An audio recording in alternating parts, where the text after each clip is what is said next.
લોકસભા અને હવે જૂનાગઢની હાર પછી પણ કોંગ્રેસ કાંઈ શીખી ન હોય તેમ આજરોજ મળેલી ચિંતન શિબિરમાં ભારે હંગામા સાથે વિવાદ થયો હતો।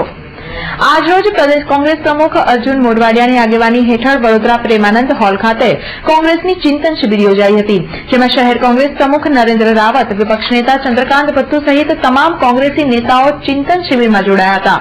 ચિંતન શિબિરમાં કોંગ્રેસની હાર અને હવે કોંગ્રેસને કેવી રીતે મજબૂત કરવી તે વિષય પર 21 મુદ્દાઓ આધારિત ચર્ચા થઈ હતી। જો કે આ ચિંતન શિબિરમાં કોંગ્રેસની જૂથબંધી બહાર આવી હતી। શિબિરમાં કોંગ્રેસના અગ્રણીઓ જ બાકડી પડ્યા હોવાનું જાણવા મળ્યું હતું। ચિંતન શિબિરથી મીડિયાને દૂર રાખવામાં આવી હતી। ચિંતન શિબિર પછી મીડિયાને સંબોધતા પ્રદેશ પ્રમુખ અર્જુન મોઢવાડિયાના નિશાને નરેન્દ્ર મોદી હતા। મોઢવાડિયાએ મોદી પર આકરા પ્રહારો કર્યા હતા। જૂનાગઢની હાર મુદ્દે મોઢવાડિયાએ આત્મમંથનની વાત કરી ભાજપની ક્રૂર નીતિને કોંગ્રેસની હાર માટે જવાબદાર ગણાવી હતી।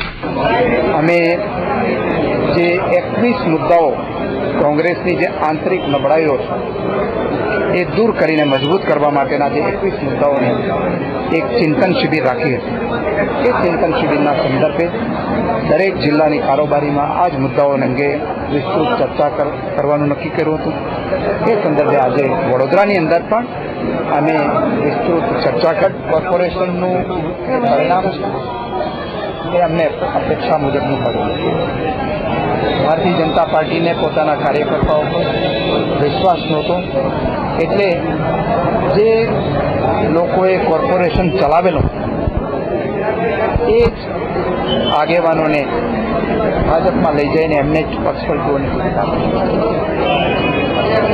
અને એવા લોકોની એન્ટી ઇન્કમ્બન્સ કોંગ્રેસને પણ મળી છે। એ ઉપરાંત હજી 60 દિવસ થયા લોકસભાની ચૂંટણીઓમાં સ્વાભાવિકપણે લોકોએ ભાજપને મત આપ્યા છે। એ પછીની આ તરતની ચૂંટણી છે, એટલે એમનો ફાયદો પણ ભાજપને મળ્યો છે। પાકિસ્તાનનું ડેલિગેશન ગઈકાલે અમદાવાદ આવ્યું અને સતત 3 દિવસથી સરહદ ઉપર કામગીરી કરે છે અને આજે આપણા એક જવાનનું મૃત્યુ પણ। આ બાબતે શું કહેવાનું છે એ તો વડાપ્રધાન નરેન્દ્ર મોદીએ કહેવાનું છે। વડાપ્રધાન શ્રી જ્યારે ચૂંટણી પ્રચારમાં જતા હતા ત્યારે પાકિસ્તાનથી કોઈ એકાદ ઓફિશિયલ ડેલિગેશન આવે, કોઈ घटना न बनी हो छता पर सरहद पे हमारे सैनिकों के सर कटवा देते हैं और यहाँ उनके साथ चिकन बिरयानी खाते हैं। अभी मैं प्रधानमंत्री जी को ये पूछना चाहता हूँ कि आपने तो नवाज शरीफ को चिकन बिरयानी खिलाई थी, यहाँ कल जो डेलीगेशन लाहौर से आया उनको भी आपने चिकन बिरयानी खिलवाई, लेकिन सरहद पे तो हमारा सैनिक की जान गई हुई है। पहले आप बहुत चिल्ला के बोलते थे, आज क्या कहना है कि जनता सुनना चाहती है। इसलिए प्रधानमंत्री जी कुछ मुंह तो खोलो कि हमारे जवान की जान जाती है, तब भी आप पाकिस्तानी डेलीगेशन को क्यों चिकन बिरयानी खिलवाते हैं?